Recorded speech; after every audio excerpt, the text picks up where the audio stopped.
By the summer of 2011, the world of tennis wasn't just observing a rivalry anymore, it was witnessing a hostile takeover. While the previous 3 years had been defined by Novak Djokovic's struggle to find his footing in the shadow of giants, the first 6 months of 2011 had seen him evolve into a force of nature that appeared almost supernatural. He had won the Australian Open, swept through Indian Wells and Miami, and, most shockingly, defeated Rafael Nadal in 4 consecutive finals on 3 different surfaces. Yet, despite a 41-match winning streak that had captured the world's imagination, one crowning achievement remained elusive.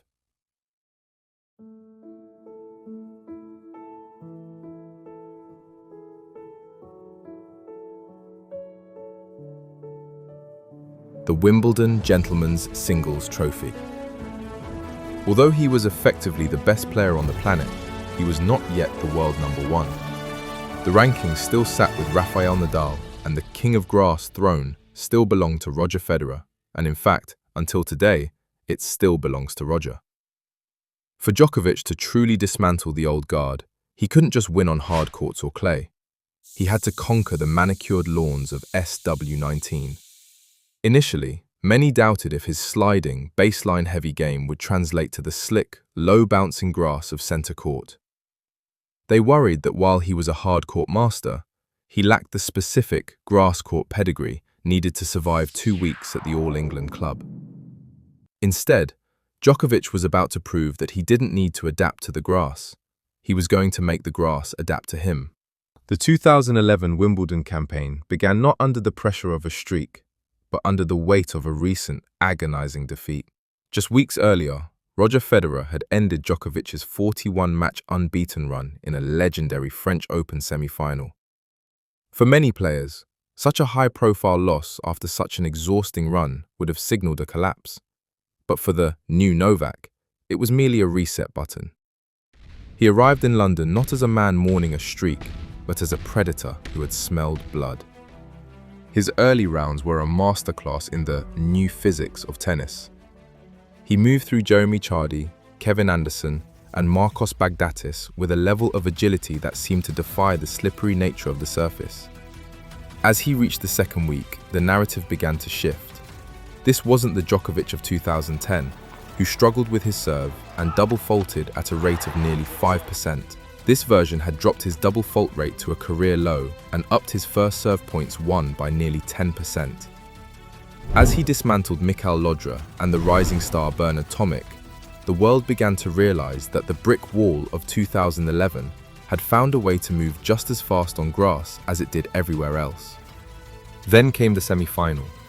For Djokovic, this match carried double the weight. If he won, he would not only reach his first Wimbledon final, but he would also, regardless of the final result, officially become the world #1. His opponent was Jo-Wilfried Tsonga, the man who had just achieved the impossible by coming back from 2 sets down to knock Roger Federer out of the tournament. Tsonga was playing fire and ice tennis, diving across the court, serving thunderbolts, and riding a wave of crowd support. The match was an acrobatic spectacle. Both men found themselves horizontal on the grass more often than vertical. After a tense 4-set battle, Tsonga's final return sailed long. Djokovic dropped to the turf, lying flat on his back, staring at the London sky. He had done it. At 24 years old, he had officially ended the 7-year reign of Federer and Nadal at the top of the rankings. The way you got down there and you kissed the centre court grass, I don't think we've seen that before. Well, it's hard to express your emotions in a very short time, but hopefully some more celebrations are about to come. And to win the title, he had to go through the defending champion, Rafael Nadal. Nadal hadn't lost a match at Wimbledon since the 2007 final.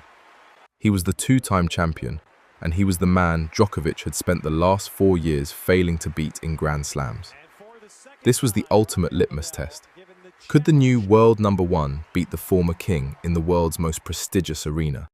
The final, held on the 3rd of July 2011, felt less like a tennis match and more like a psychological siege. From the opening coin toss, Djokovic looked possessed. He wasn't playing with the flair of a joker. He was playing with the precision of a surgeon. He moved Nadal side to side, his backhand, now widely considered the most stable shot in tennis, neutralizing the Spaniard's heavy topspin forehand. He took the first set 6-4 and then, in a display that stunned the royal box, he blew Nadal off the court in the second set, winning it 6-1. The crowd, and indeed Nadal himself, were in shock. "I was too passive," Nadal later reflected. He was playing at an unbelievable level. But Nadal, the warrior of Mallorca, didn't go quietly. He roared back in the third set, taking it 6-1 as Djokovic's intensity momentarily dipped. In the fourth set, Djokovic steadied the ship. He broke Nadal early, held his nerve through punishing rallies that exceeded 20 shots, and at 5-3, found himself serving for the championship. At 40-30, Nadal's backhand sailed long, and for the first time in his career, Novak Djokovic was the Wimbledon champion. What happened next became one of the most iconic images in the history of the sport. I wanted to see how it tastes. It tastes good. It came spontaneously, really. I didn't plan to do it. I didn't know what else to do for my excitement and joy.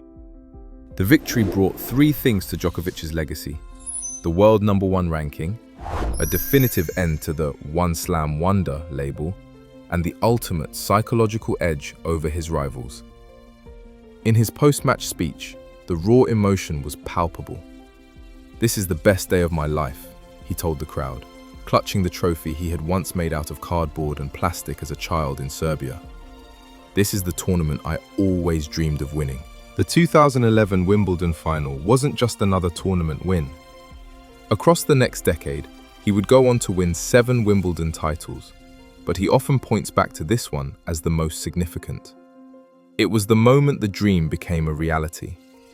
As he walked off the court, the new world #1, he wasn't just a player who had won a tournament. He was the proof that no matter how entrenched the establishment is, with enough grit, resilience, and perhaps a bit of grass eating, the world can be yours. If you made it to the end, thank you so much for watching. Don't forget to like and subscribe, and let me know what you think of Novak's Wimbledon 2011 performance.